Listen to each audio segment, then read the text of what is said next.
Welcome to Single Parent Success Stories, a podcast designed to inspire single parents. Here you'll find resources from self-care to finances to parenting and everything in between. Discover what it takes to thrive. Let the stories inspire you to what is possible.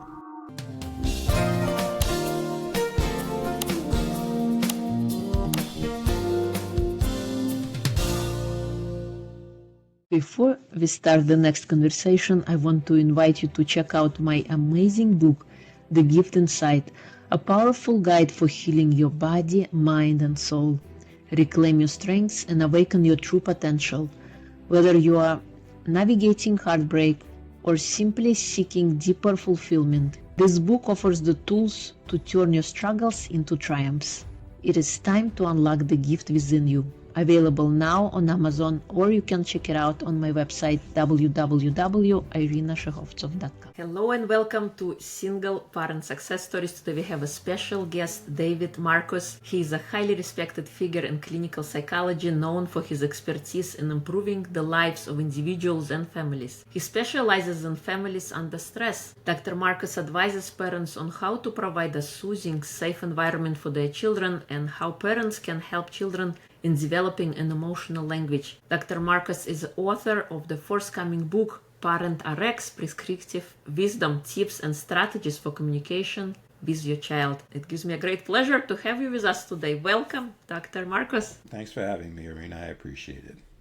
Thank you. So please share with us what made you decide to become a psychologist? Well, there's an irony involved there because when I was a psychology major at the University of Pittsburgh, I actively avoided clinical courses. The reason I did that is because I found out it was really, really difficult to get into clinical psychology. Wow. And I almost didn't want to get interested in it, so I did research. And I did research in neuroendocrinology, if you believe it, and it turned out to be a very successful project. It took me 2.5 years figuring out how the brain sexually differentiates in utero, to tell you the truth. And I presented that paper in New York at a conference and got a publication. And then I decided, I got a fellowship to continue that work, but I decided I didn't want to stay in the lab. So I volunteered at a local state hospital for adolescents and got some good supervision. I said, I think this is kind of what I need. I need more people contact than just being in a laboratory. So from there, I got a job as a counselor at a foundation. And I decided to apply to graduate school. And the irony is, the thing that got me into graduate school, since it was difficult to get into a PhD program, was that paper. Because, I was applying to research psychologists. They had chosen not to be in practice. They were doing research. And they said, look at this guy. He's got a first authorship in this nice journal, blah, blah. Anyway, so I went to graduate school at the University of Louisville. And I really got involved with, the child part of it. Because I realized, the children and family, coming in as an adult, you've got to do all this repair work. So coming in early and figuring out how to help families, to help their children to develop an emotional intelligence and emotional language so they could communicate effectively and became my thrust of my practice as I developed a private practice. And that turned out to be, when I talk about families under stress, it's almost generic. Do you know any families that are not under some type of stress? Of course, But especially in this modern world with two-income families and social media, there's all these other new things that, frankly, being my age, I never had to deal with, And so I've had to keep updating, my knowledge on what families are going through in order to be able to provide the kind of environment that would foster their children's emotional development. So that's how I got here. Awesome. Yeah, and thank you for choosing that way and choosing to do this profession. I think, just like you said, there are no families that are without stress. Maybe on outside everything appears normal and good, but internally there are a lot of things that people have to juggle and manage throughout their life. And oftentimes those things are actually not taught anywhere, not taught in schools, how to deal with emotions or how to handle a breakup or how to do any kind of those emotional things that are so important and drive, adults, and then how they show up for the children, how they're able to handle those things. Yeah, that's what I do, to tell you the truth. When people come to a psychologist, a family psychologist, the family is under stress, and those are all, what you just mentioned, are a lot of the stresses that families are under. We have a very high divorce rate in this country.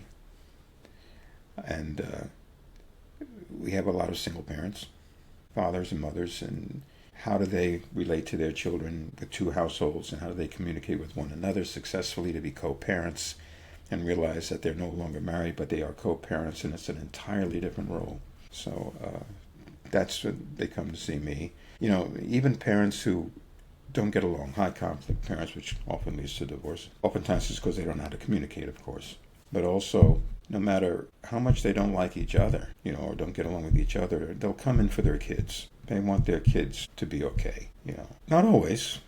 I'm sure you're aware of the families that use their kids to battle one another. And I see those too. Those are the toughest cases I've had in my career, trying to deal with families who don't want to get along, parents who don't want to get along or are incapable of it for whatever reasons. There can be many different reasons for that. Trying to get them on the same page, tweaking their communication skills with each other really helps their kids.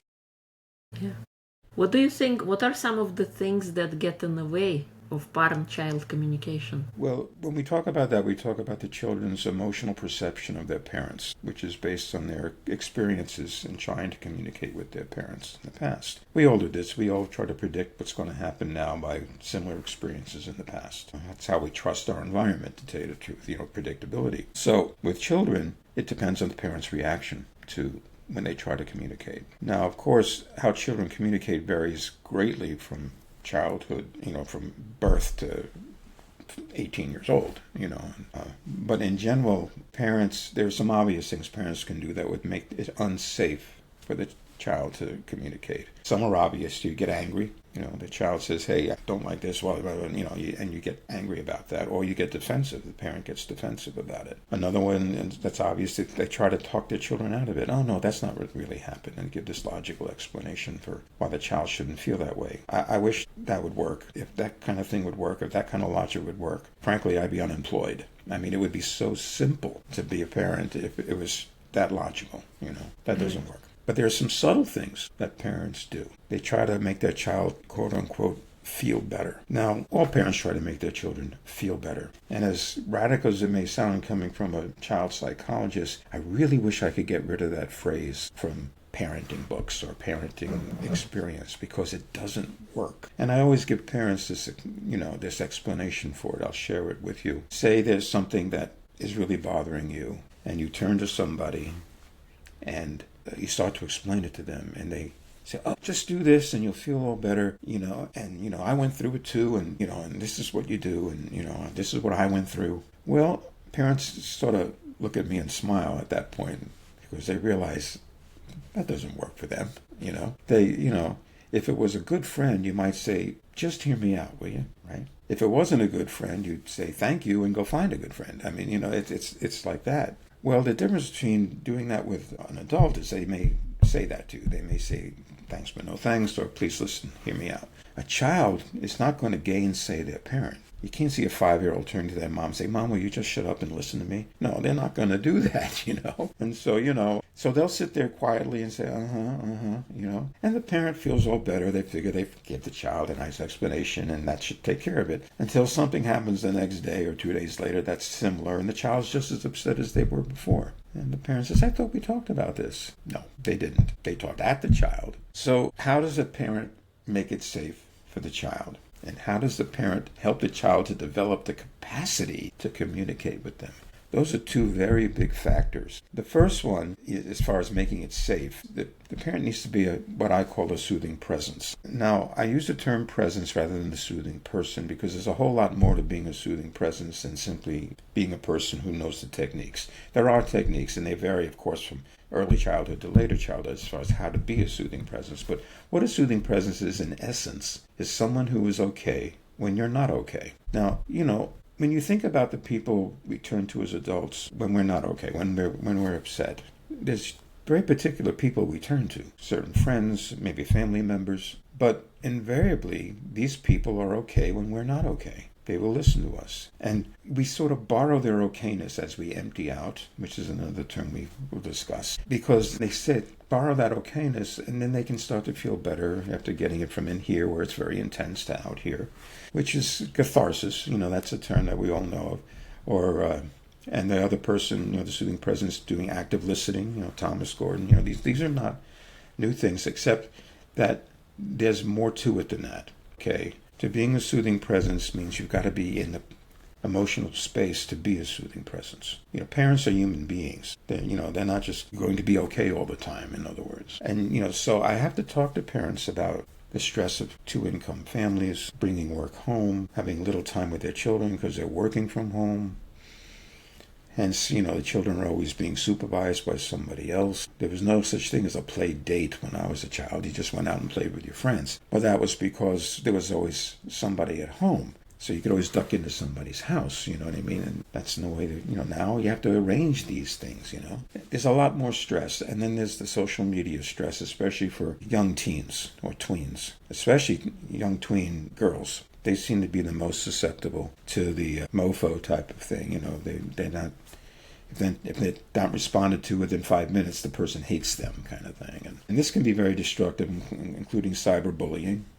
This type of thing goes on. These are all stresses. And who do they turn to? Well, if their parents are preoccupied, with their own thing, trying to just cope with life, or if they're not getting along and so they're using their emotional resources just to deal with one another, the children are kind of left out in the cold. Now, so being a soothing presence means the environment has to be okay. You may have to, change a lifestyle thing, or limit, your work, even if you can, if you can. Or even have to have, this is important, have predictable time with your kids. Families are very chaotic these days. They hardly even eat meals together, or they're sitting in front of the TV, and they're not really communicating. And children are susceptible to this too. My son was like 7 or 8 years old when he had a friend come over, and they were going to play video games. And video games, you don't really communicate with one another. You're just staring at a screen. But we had a thunderstorm, and all the lights went out. No video games. So they pulled out, we had set up candles, and they pulled out a Monopoly game. And they played Monopoly for a couple hours. And at the end of it, my son's friend went home and said, that was the best time I ever had with Jimmy. I go, yeah, guess why?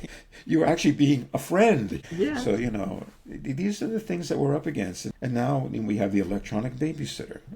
Children are growing up in front of a screen because their parents need the time to do other things. All this gets in the way of what we're talking about, as being a soothing presence. So the children are kind of left in a lurch, and they will internalize these things and the intensity, and they never get beyond it. Now, in order to understand the rest of this, we have to go into child development, because just making it safe for a child to speak to you assumes many things about the child that may or may not be true, about their ability to communicate. I call them the 4 assumptions of emotionality, and I will share them with your audience, okay? And these are silent assumptions that we all make about our children. But if any of them are false, the response you get from your child will be, I don't know, or I don't want to talk about it. In fact, I had a 3-year-old, I asked her a question, she covered her ears. She just couldn't even tolerate the question, So here are the assumptions that we make. The earliest assumption is that we assume our children actually experience their emotions. Now that's a safe assumption to make. Most children know when they're mad, when they're sad, when they're happy. And that's a very, very good thing, to tell you the truth, because I've only seen 2 cases in 40 years of practice where I doubted this. All right, now the private practice is different than if you're working in a mental health facility, but still, it's only in cases of extreme abuse and neglect at a very early age that a child will literally divorce themselves from their feelings. They won't allow themselves to experience them. And I knew this with these 2 children because they were incapable of play. The world had imposed on them so much that they had no what's called play space, according to Donald Winnicott, an English psychoanalyst. And they couldn't allow themselves to experience the emotions that children do through play. Play is actually a special emotional space where children approach reality through the buffer of fantasy. They play at being a mommy or daddy, or whatever it might be. And they do that through the buffer, like I said, because they can control that. Obviously they couldn't really handle the rigors of being a mommy or a daddy or a fireman or a policeman, whatever it might be. But they can approach it through play. That's the purpose of play, how to approach reality. So we make this assumption, it's always true in private practice, that the children have their emotions. And that's a very good thing, because who I've just described to you, someone who can divorce themselves from emotions. You ever see the movie The Silence of the Lambs? Yes. That's who I'm describing as Hannibal the Cannibal. Someone who can do something horrific and feel nothing. That's pretty scary stuff. So we assume that one's true. But the next one up the developmental ladder, okay, we assume the child experiences emotions. Can they tolerate the intensity of those emotions? That you cannot assume is true, because young children experience their emotions very intensely. They can intense gleeful over the little toy that they got, or throw a temper tantrum in the next 3 minutes. You know what I'm saying? And oftentimes children can't tolerate the intensity of their emotions, so they find they need to try to shut them down. So how does a soothing presence, as the parent is a soothing presence, help their children to tolerate the intensity of their emotions? That's a skill that we can talk about.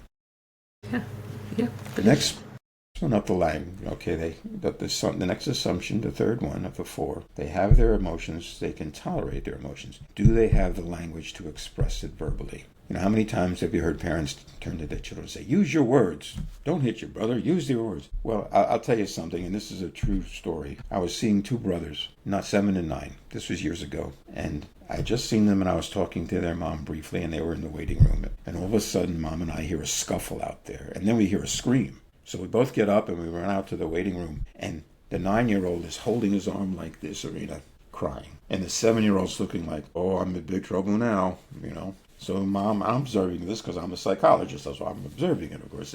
But the mom turns to them and says, what happened? And the 9-year-old says, he bit me. And he picks up his sleeve like this, and he's got teeth marks on his arm. I mean, he really got bit, And I'm not feeling sorry for the mom, because here she is in the child psychologist's office and her boys are biting one another, It's how mortifying for the parent, right? So she turned to the 7-year-old and said, hey, I told you to use your words. And the 7-year-old turns to his mom in all innocence and goes, I don't know how. And I said, Mom, this is where we need to go. He doesn't know how. Children will act, when they're born, they express their emotions behaviorally until they can develop an emotional language. And what I try to help parents do is develop what I call a common emotional language with their child, which basically means basing your responses on the language that the children use to describe their own experiences. Parents make another assumption here, saying, oh, the child's angry. I know what anger is because I went through this. And then they'll go into what I went through and,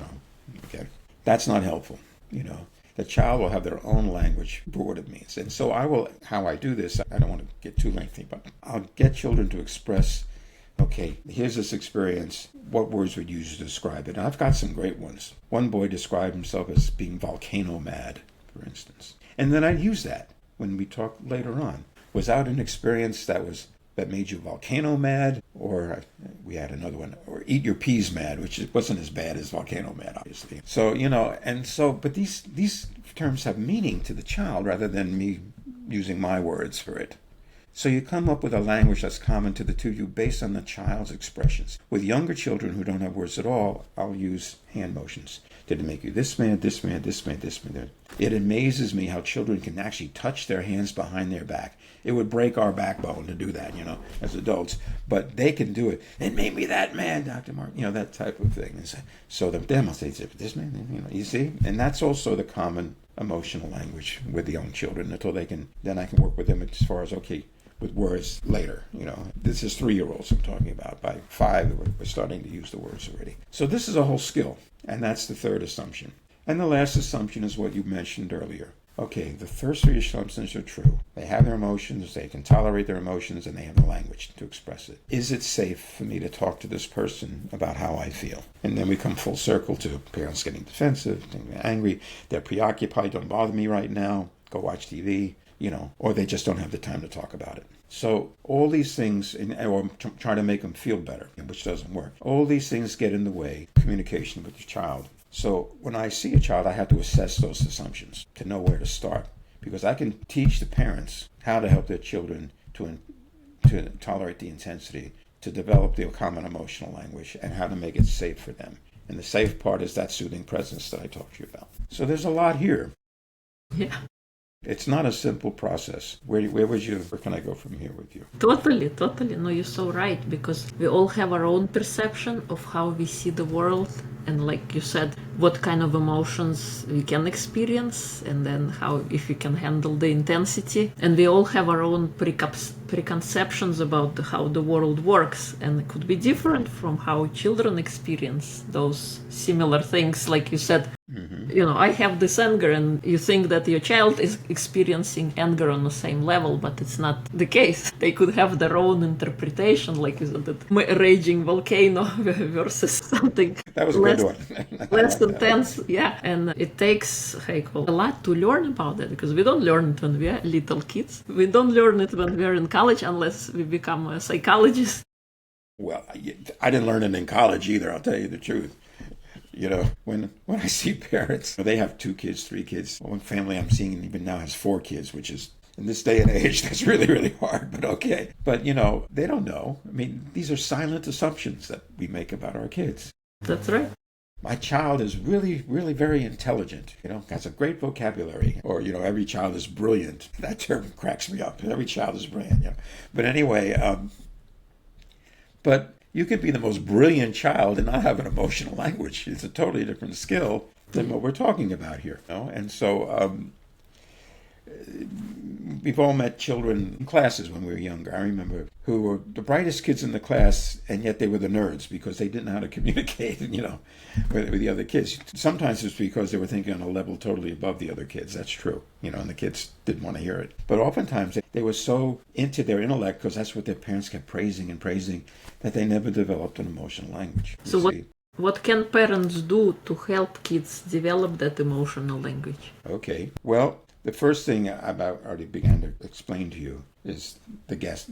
What I tell parents to do is a couple of things that they can do. As far as handling the intensity, let's start with that. That was the earliest one. I tell the parents, when a child's upset and they can't express it to you, to take guesses, okay? My guess is it was really tough for you when you were teased on the bus. And it's a lot easier for a child to go, than try to explain it. Because if they try to explain it, they're re-experiencing it. And since, this needs explaining too. If they explain it to you, hold on, I'm turning this off. If they explain it to you, they're re-experiencing it in its original intensity. And that's what is so difficult for them. The reason for that is they don't have this, what I call a gray zone. As we go through life, we experience things and we learn from them. And once we have enough experiences and something similar happens, we go, well, this was better than this, but worse than that. This is how I handled it before, and this is how I'll handle it now. Children don't have that wealth of experience. So when they re-explain it to themselves or to you, they have in the original intensity. It's a lot easier for a child to say, Or, and I always say the word, I'm being specific here. I tell the parents to say the word tough and take it as a guess for a very specific reason. We know it's tough because we can see the child's in their place, but we don't know if it's tough, frustrating, anger, sadness, fear. With very young children, I'll just draw a happy face, a sad face. Show me which face is the tough one, the sad face. And I have the word sad under it, so it's sad. How sad is it? Or scale, with older children, scale of 1 to 10, something like that. And I take it as a guess because the children won't gainsay their parents. If you say, I'm sure it really made you mad, well, you're totally missing the boat. So you take it as a guess, and you say, how close was the guess? Or 30% close, or not too close. Okay, you take another guess, or you ask them for a word, or you point at a picture. You see, this is a slow process of changing, making it less intense. Another thing that therapists do is play therapy, because play therapy, the child is talking in the third person. It's a lot easier to project, they're called projective techniques. It's a lot easier to project onto a dollhouse or a picture or a story that you're writing, talking in the third person, than to say that, this is what's happening to me for the very same reason I just said. All right. Oftentimes, a child gets used to doing this. They'll say, that's just like me, or that's just like my dad. And then we can talk about it because it's now become safer. They're bringing it up, you see. Now they may have some words to describe it. The importance of words becomes very important here because the assumption we make is that, like I said earlier, the words that we use have the same meaning to the child as they have to us. Well, no, because the child is basing their words on their own set of experiences, not on ours. And this is, again, gets in the way of, when parents just make that assumption. We're getting very close to the filling up and emptying out process because these things are getting in the way of that process of helping the child to tolerate things and to develop the language. So that's where, parents can do the drawings and the play too. They don't have to be a psychologist to do that. I invented a game to do this. I called it Mad Ball. True. I found a ball. I had to go to Toys R Us and find a very specific ball. It had to be a ball that had a smooth surface but was soft. All right. So I found a miniature soccer ball. Never used the net, but I used the ball. And what I would have the child do, I had a blank wall in my office, and this really worked with little boys, because little boys always want to show you how strong they are and stuff. And so I said, okay. And I had talked to the parents about the things that made them mad. And said, okay, tell me something that makes you mad. Tell me what it is, and then throw that ball into the wall as hard as you can. They loved this. When my dad yells at me, wham! And they went, whoa, that was quite a throw. And they smile because, they're big and tough, and, but it was a way of making it safe for them to say these things, And the funny thing is, the first time I did that, that wall was a divider between my waiting room and my office. So the parents had hearing, and I had to go out there and say, no, I'm not beating up your child. We're playing a game. After the first time, I warned parents, if you hear a noise, it's not me beating up your child. But anyway, that game really worked well. And parents can do that, you see. I made it sad ball, too. Little girls would get into it, too, but the little boys really, really loved it, because they want to show them how strong they are. But these are just ways of segueing into the words, getting them to use their words. And so those are things that you can do. Now that I've described the common emotional language part, the safe part is the soothing presence part that we've begun to talk about, and the things that get in the way. And there's one other thing I've got to mention that gets in the way that's very important, all right? And that is internalized responses. Now, what is internalization? Are you familiar with the term, Marina? I'm probably not in the way I'm using it, but what I mean by it, I'll just share what I mean by it, is that it's almost like subliminal learning. We take in certain things, emotional things, below our level of awareness. And actually a good example of what I'm talking about on a sociological level would be prejudice. It's not like somebody at 17, when you turn 17, says, now you're going to start hating these people or those people. Because at 17, you've had your own experience, and you say, why would I do that? But when you're 4 and 5 and you hear the jokes and you see the reactions, children are exquisitely aware of how their parents feel. You pick up an infant, if you're tense, they cry. I mean, this is just a natural thing. So they internalize that. And so they grow up and they just have this automatic response, which is prejudice, all right? It's not like these people ever attacked you, and so, but they're there, and you feel that way.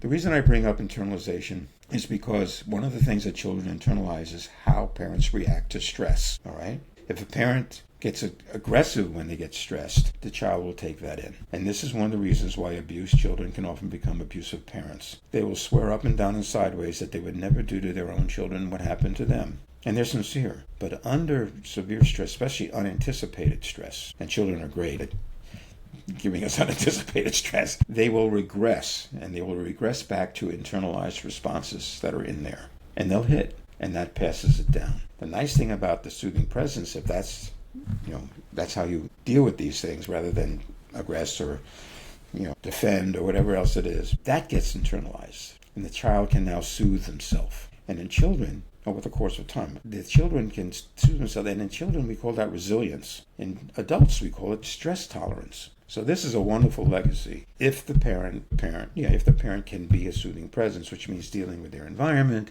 dealing with what's going on with their kids and the spontaneous stress of being a parent. It's hard. All parents come in, when they finally come in to see me, they've tried everything that they know before they come to see somebody like me, taking advice from their parents, from their bartender, who knows, but whatever it is, it's and it hasn't worked. And it's often because they don't know how to communicate with their child, or they're making all these assumptions that we just talked about, they just don't know. And they're all afraid I'm going to turn to them as Dr. Marcus and go, oh, you're really messing up. I never do that, of course, but, I can see it in their eyes, they're really unsure of themselves. So I say, no, all we're going to do is tweak your parenting skills. Certain things work, certain things may need some help. And that's what I'm here for, And a lot of parents come in and actually take notes. I'll see their children, for instance. I'll assess the 4 assumptions. I will tell them what they need to do to help them develop the capacity to communicate. I'll talk to them about being a soothing presence.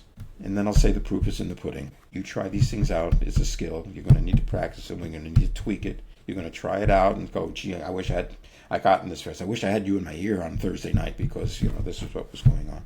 I can't do that. But they take notes. Sometimes they'll even come in and tape the session. And finally, after years of doing this, they kept saying, Dr. Marcus, please write this down. Please write the book. And that was my impetus for writing the book, to tell you the truth, And in the book, Parent Prescription, I actually go through scenarios that children at different ages and different levels of child development saying, parent says, child says, parent says, child says, child says. And I'll annotate and say, this is what you accomplished. This is why you use the word tough. This is why, I to give them an insight, into, okay, this is the skill I need to acquire, Of course, you can't cookbook this because all the children are different, but Yeah. But I make parents aware of where they regress to. And oftentimes that really helps the parents who are in conflict, because they always blame the other person. A person may regress, and where they go is, I have to talk about this right now because that's what we always did at home. Whereas the other person regresses to, well, I need to think about it because that's what happened at my home. Oh, no, we got to talk about it right now. Well, I need some time to think, because they have to think of the words they want to use. No, I can't talk to you. You know what I mean? That type of thing. And it builds walls between couples. And once they realize that 80% of it is an internalized response and only 20% of it is what their spouse is doing, they say, oh, wait a minute. Okay, I know how do we handle the regression? And we talk about how to get over the regression and not get defensive or aggressive, And couples go, gee, I didn't think of that, And it's true, And that helps the kids because the intensity level goes down. I never see children without seeing their parents. Because I tell parents this, I am not the agent of change here. I am temporary. I am once a week, maybe once every other week, You're the agents of change. Now, we have to tweak what you do to help your children. And in essence, I'm helping them. Because it's not that much different. Now, we need to get into the whole filled up and emptying out thing here, because that's the gist of it. That's what you're trying to understand, and how it's different than simple catharsis. All right? Yeah. Okay, so I'll get into that now, if that's okay with you, Irina. Unless you have a question or you want to comment on what You bring very, very important points about internalizing and how everybody's upbringing determines how they react and how they experience the world. And when two people come together in a relationship, of course, they all each have their own set of beliefs and ideas about how things work. And then this clash happens. And you're right, it's 80% is how we react. 20% is what happens, and 80% is how we react to what happens. And until we start communicating, opening our mouths to let the other person know this is how I am feeling, so they can get that internal view right out in the open, and they can better then respond or assess. And the other person says, oh, I didn't know that's what I was doing. Sometimes you put your foot in it, you know what I mean? It's like, okay, you didn't realize you were tapping into something. Okay, we got to get into this now, because I'm using terms that, again, they're my terms. I need to explain them. Okay, I want to explain the concept of being filled up. Now, we all have an emotional space within us, all right? And we often point to our chest, our heart, when we think about our emotions. But obviously, there are connections in our head. Are we running out of time? Is that what's happening? Okay. But in any case, this space gets filled up with intense emotion, anxiety, fear, anger. And we know when this space is filled up. It's not, unknown. We know because we have phrases that describe it. I've had it up to here. The straw that broke the camel's back. We know when we're filled up. Well, what I want to describe to you is what happens to us when we're filled up. It's very uncomfortable. It feels very intense inside of us, upsetting. Sometimes we don't feel like we're in control of our emotions, so it can be scary. So what do? Well, as human beings, we focus inwardly on how we're feeling and try to cope with it. And we have 100 different ways of coping with it. We may get it off our chest. We may journal. We may go for a run, to watch TV to distract ourselves from whatever it is. You may kick the dog. I hope you don't do that. The dog didn't do anything, But, these are, so the point I'm making is, by definition, we are focused inwardly to cope with what we're dealing with. So also by definition, we're not focused outwardly on what people are saying to us. Maybe you've heard the term a blinding rage. A blinding rage. Yeah. That term is accurate. When somebody is that filled up with anger, they're pretty much blind to anything going on around them. You can give the most logical, calm explanation for why they shouldn't feel the way they do or how they misinterpreted something, and they're not going to hear it.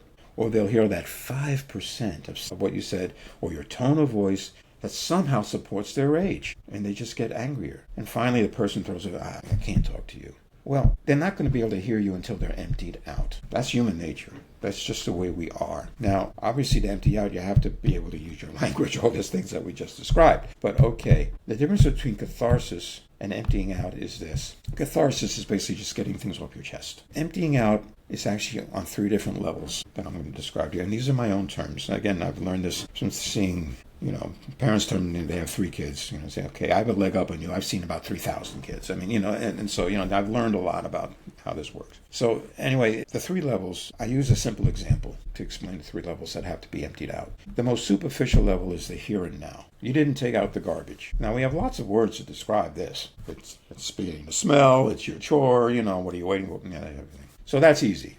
The next deeper level is the history level. This is the 6th time I've asked you to take out the garbage, and you haven't done it. Now, obviously, the reaction to the 6th time from the person who's asking is going to be much stronger and more intense than the first time. But a stranger looking in and doesn't know the history would say, what's the big deal? So they didn't take out the garbage. The logic begins to break down. The deepest level is what I call the tapped into level, for lack of a better term, basically. The fact that you didn't take out the garbage after I've asked you 6 times to do it means you ignore me. You don't listen to me. I hate when people don't listen to me. My dad didn't listen to me, and he would always be yelling at me. And this one can go anywhere in their history. Well, the difficulty is people try to stay on level 1, the here and now, and explain logically why the person shouldn't have to feel the way they do. But the intensity of the reaction comes from the history level and the tapped into level. Those have to be emptied out if the person's going to be able to hear you.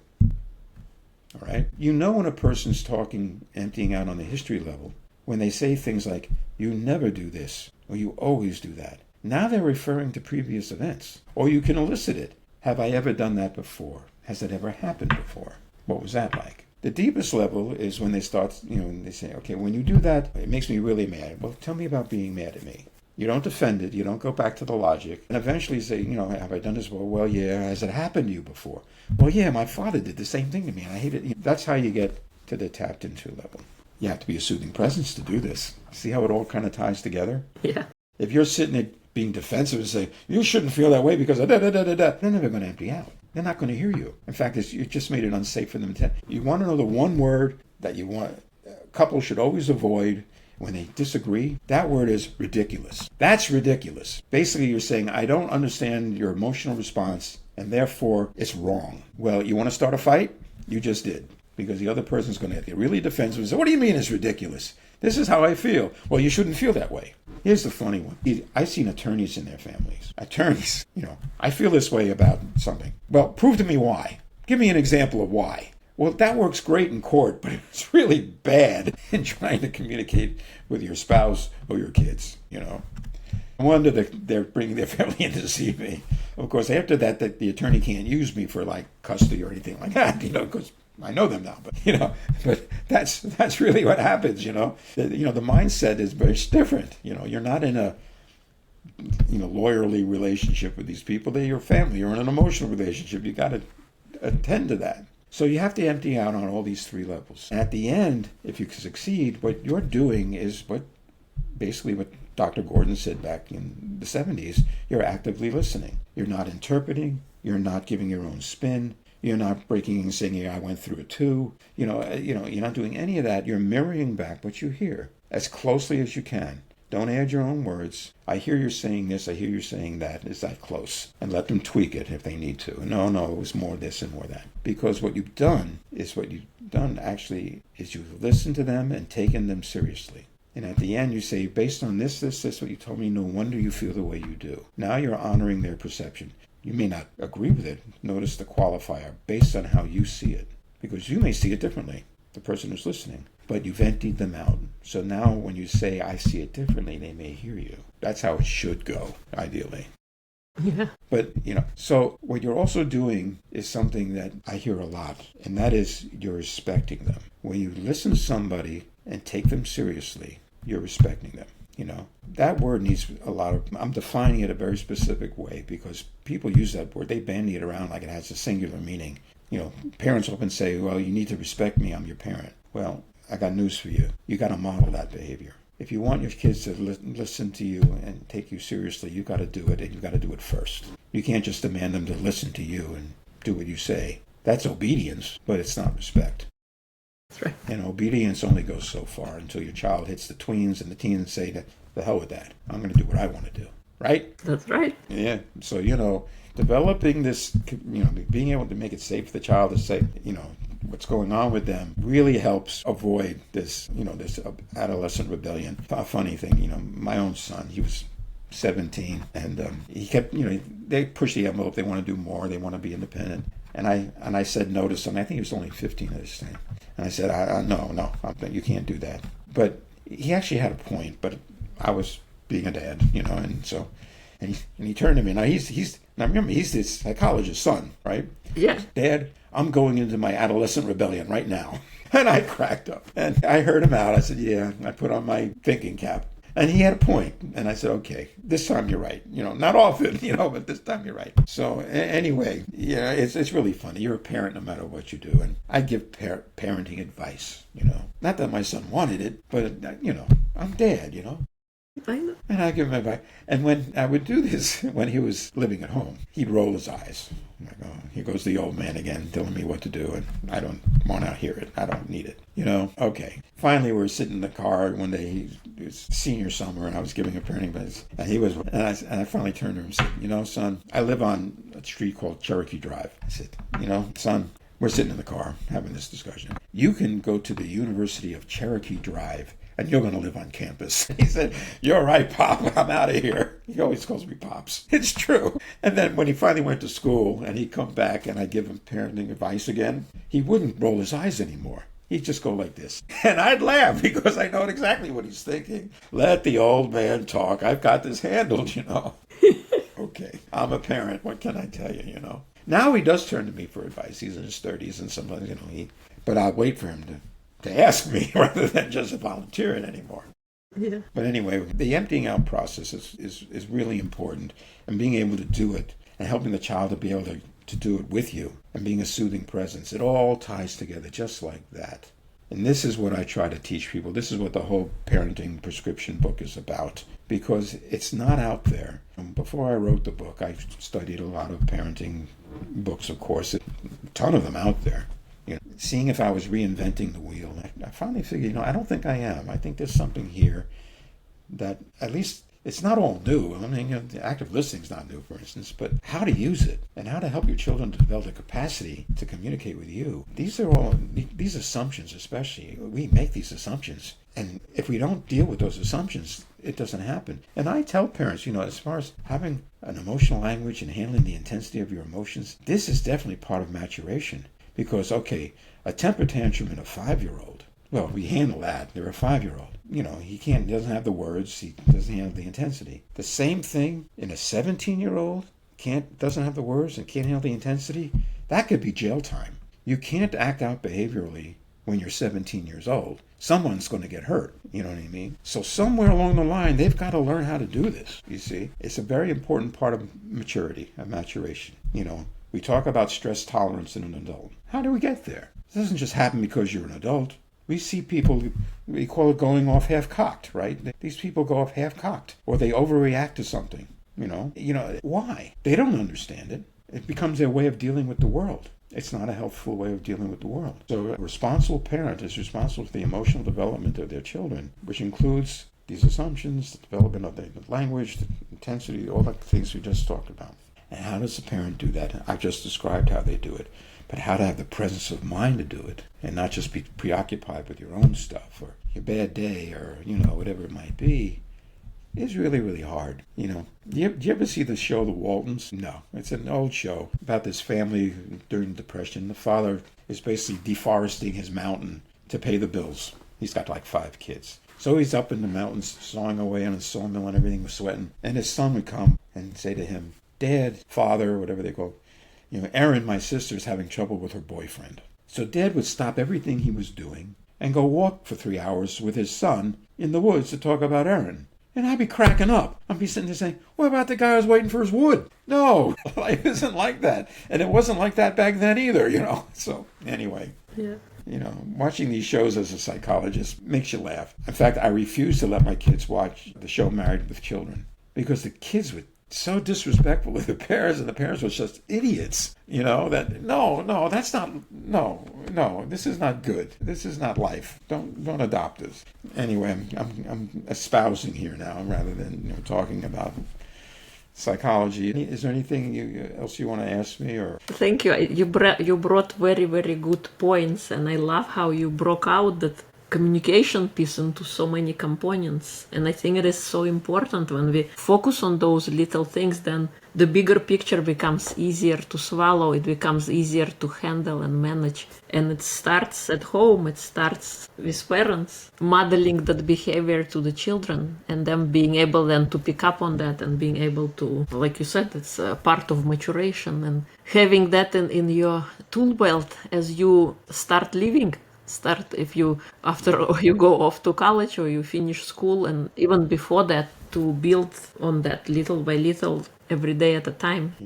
And it takes perseverance, it takes practice and implementation. I'm really grateful that you decided finally to create this book for parents and to help them have those recipes, because those things are not shared, they're not publicly available until you go look for them, or until you have that stressful situation which kind of causes you, okay, now I'm gonna go study that. But what if, parenting classes that could, before I call it, people have kids, they get to learn all that important thing, how to communicate with one another, and then they can able better to model it for their children. So thank you so much for coming. It's been a pleasure to have you. Thank you so much for sharing your knowledge. Let me plug my book one more time and my website, if I may. Thank you so much. The name of the book, hopefully it's forthcoming. I have an agent who's pushing it even as we speak. It's called Parent RX, My Parent Prescription, and the subtitle is Prescriptive Wisdom, Tips, and Strategies for Communication with Your Child. I do have a website, ParentRx, one word, PARENTRX.org. And you can visit, this podcast will be on there, as well as some other ones that I've done. If interested, and people can contact me at DSMarcus, DSMARCUS, PhD, DSMARCUS, PhD at ParentRx.org. Thank you. No, thank you. ParentRx, ParentRx.org. Oh, I'm getting that right. Yeah, we'll include all the links in episode notes, and of course when your book comes out, you can send me a link and I'll include it here in the description of this as well. And it's been a pleasure to have you. Thank you so much for sharing your wisdom and your knowledge and the importance of communication. It's been a delight. I really appreciate you having me on, Irina, and maybe we'll talk again sometime. We'll see. All right, that's up to you. Maybe when the book comes out, we can I will definitely want to have you back on again.